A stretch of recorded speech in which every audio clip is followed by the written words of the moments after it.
I'm in 4th grade, and I will be reading a story that I wrote about a character named Steve, and the story is called Steve the Sparkle. Steve was a yellow sparkle without any friends, so he was bored most of his life, and he asked other sparkles to play, but they said no. Steve does not like it when this happens, especially when the students at Quashnet School were at recess on the playground. No one wanted to be his friend. No one wanted to play with him. All everyone wanted Steve to do was to get away from him. Steve found it hard to make friends because everyone thought that he was weird. But they didn't know that there was something special about Steve that they had never realized before. It was that Steve had a little secret. He has kept the secret for 2 years or so, not telling anybody. He writes in his diary, he fidgets and wiggles for no apparent reason, and he goes to occupational therapy. Even though Steve has a secret and he acts differently, he wants to be treated the same way the other sparkles are treated. One thing is for sure, Steve was autistic. Everyone in the whole school was so surprised at Steve's secret. But now they know that Steve is different and he doesn't think it's fair that all the sparkles get treated differently than sparkles like him do. Nowadays, Steve is called special, and he's just about the most popular sparkle in the whole entire school. A few months later, he saw some different acting sparkles around his neighborhood. He has figured out that they are autistic like him, and Steve is right. So if you're assuming that a person with autism can't be your friend, try smiling and saying hi, or try to find out how life works for them. If you do have autism, peek around your classroom in a couple of years, and you'll soon realize that you've got lots of company.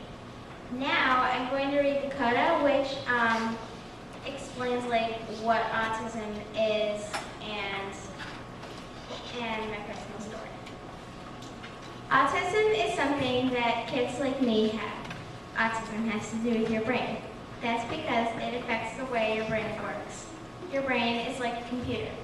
Brains like mine are more like a computer with a virus, but having a virus in a good way. For instance, my parents discovered that I had autism when I was 2.5. Some things that are good about my autism are that I have a good memory, I go to occupational therapy, which is so much fun, and that I love to dance. I'm also good at computers and video games. There are some things that are difficult though. When I was a little girl, I used to lie in the corner in La La Land, unable to pay attention to the people around me. Sometimes this is still hard for me, but I'm getting better and better at it every year. Also, I used to be fascinated with closets, clocks, and lights. 1 in 50 people in the world have autism, and I'm one of them.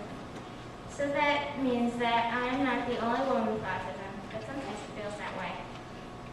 If someone has autism, it does not mean that they should be treated differently. I also have only a few good friends. Because it's hard to start conversations or notice people's body language, some autistic people find it quite a challenge to make friends, but some don't find it hard at all.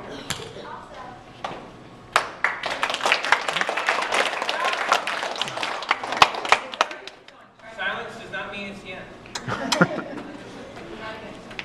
Also, some people with autism never talk. Some talk a little and some talk a lot. Well, I know that the story is kind of long, so I'm going to wrap it up here, you see. Remember, people with autism are not wrong or bad, so don't think that. People like me have changed the world, and so can everyone in the world. Bye.